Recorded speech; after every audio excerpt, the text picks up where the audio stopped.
My people, everybody is always concerned about filling up their barns and their coops with animals on their Stardew Valley farms, but far fewer people recognize the value of having fish ponds. In this video, I'm going to tell you everything you need to know about these Piscine farm upgrades, from how you can use them to make money, to how you can use them to get unique items, and then finally, my recommendations for the best fish ponds to have on your farm.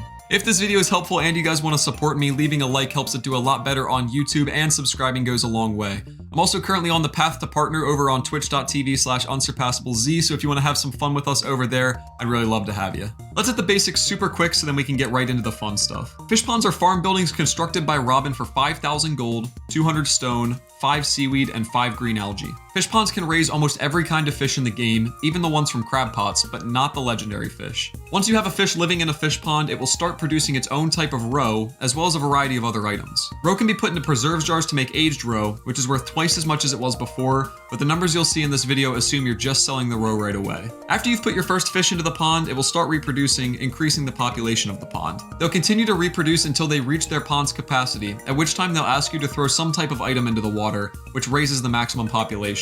Each fish asks for different items at different stages, but if you want to know what to expect, check out the fish pond page on the Stardew Valley Wiki, linked in the description. When a pond has a higher number of fish, it has a greater chance of producing an item, or even unlocks a new item it can produce altogether. For this video, we'll assume that your fish pond always has the maximum capacity of 10 fish, since that will give you the highest chance of earning items. However, you may choose to catch some of the fish out of your pond directly, dropping your chances of getting items but giving you some profit by selling the fish. There are two main reasons that you would want to have fish ponds on your farm. Reason one is for making money, and reason two is to have another way to get rare and or useful items. Let's talk about how to quantify how much money you make from a fish pond first. Every day your fish pond has a chance to produce an item, the most common of which for most fish is their roe. Roe sells for half of the fish's base price plus 30 gold, so the more expensive the fish is, the more expensive its roe. Fish can also produce other valuable items, like the amethyst from a super cucumber. Just like how we did in our fertilizers guide, if we take the overall daily chance of an item being produced and multiply it by the price of the item, then add all of the items up,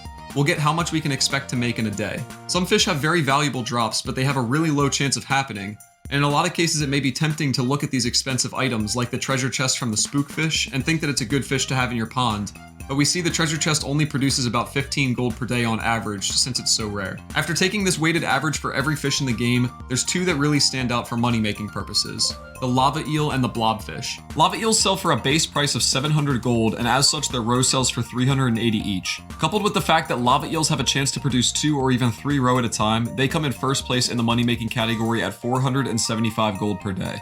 Blobfish aren't far behind at 432 gold per day, and it's for the same reason. Their high sell price coupled with their chance to produce multiple roe helps them out a ton, and they even get a small boost of 50 gold per day because of their chance to produce a pearl. For some perspective, if you planted 25 star fruit in place of your fish pond, you'd make about 673 gold per day, so this isn't bad at all. Once your fish pond is set up, you never have to deal with it again outside of collecting items. So the fact that blobfish and lava eel ponds are comparable to one of the best crops in the game says a lot. Some other contenders are the scorpion carp, tiger trout, void salmon, and the new lionfish, but they all result in less than half as much gold per day. Now let's talk about that second reason, getting some nice items.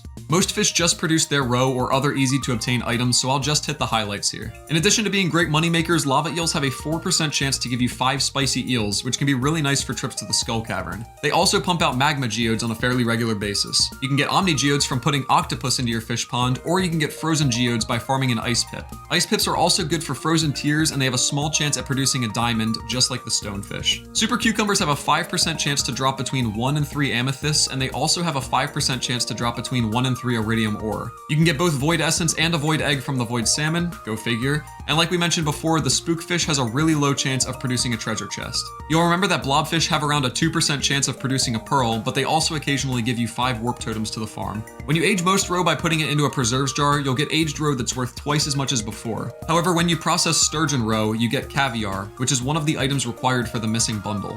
The regular squid and the midnight squid actually don't produce roe at all, they make squid ink instead. Squid ink is one of the ingredients in seafoam pudding, which is helpful if you're a frequent fisher. Perhaps the most infamous of the fish pond items is the prismatic shard from the rainbow trout. I'll cut right to the chase though, you're not going to get many, if any, prismatic shards from your rainbow trout fish pond. There's a 0.09% chance of getting one every day, meaning on average you'll only get one every 1,111 days or nearly 10 years of gameplay. Rainbow trout do however have around a 2% chance to drop a rainbow shell, which you would get get about once every 2 seasons. Woodskip give you wood and hardwood, which probably isn't that big of a deal to get unless you're playing on an anarchy world with more than 10 people who chopped all of the trees down on day 1. I'm looking at you, Riv.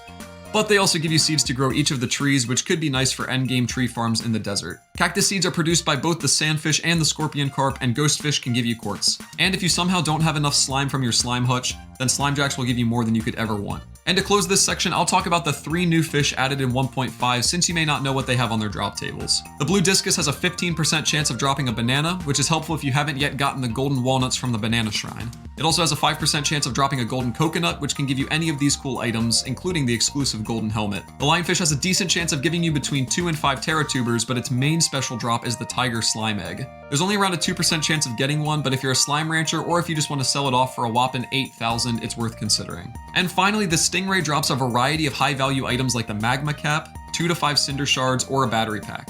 The crown of its drops, however, is the 5% chance of getting a dragon's tooth. You need 10 dragon's teeth to craft the island warp obelisk on your farm, and the only other way to get them is through the volcano mine, which can take a lot of time. And now, welcome back to everyone's favorite segment, Unsurpassable Z's top picks for fish that you should put in the fish pond on your farm on Stardew Valley, updated for 1.5.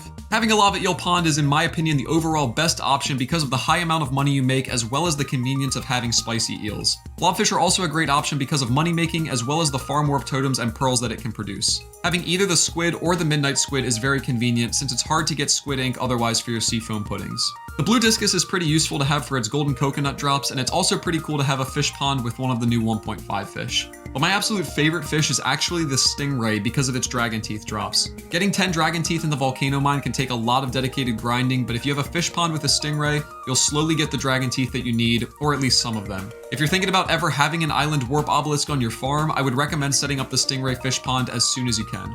There are also 4 fish that when you put them in a fish pond, they change the color of the water permanently. And you can have as many or as few of the fish ponds that I've mentioned already as you'd like on your farm, but the undeniable truth is that without these 4, your farm has not yet reached its peak. Lava eels turn their fish ponds water red, Slimejacks turn the water green, void salmons have dark purple water, and super cucumbers are light purple. None of these are really bad fish ponds to have anyway, but they look so cool when they're all next to each other. Since you stayed all the way to the end of the video, here's one final tip for you as a reward in case you didn't know it. You can put wooden signs, stone signs, dark signs, or signs of the vessel on your fish pond to tell you how many and what kind of fish you've got in a pond. That's all I've got for this one though. If it was helpful, I would really appreciate you guys leaving a like or joining me on twitch.tv/unsurpassablez. That's all I've got for this one though. I'll see you in the next video. Peace.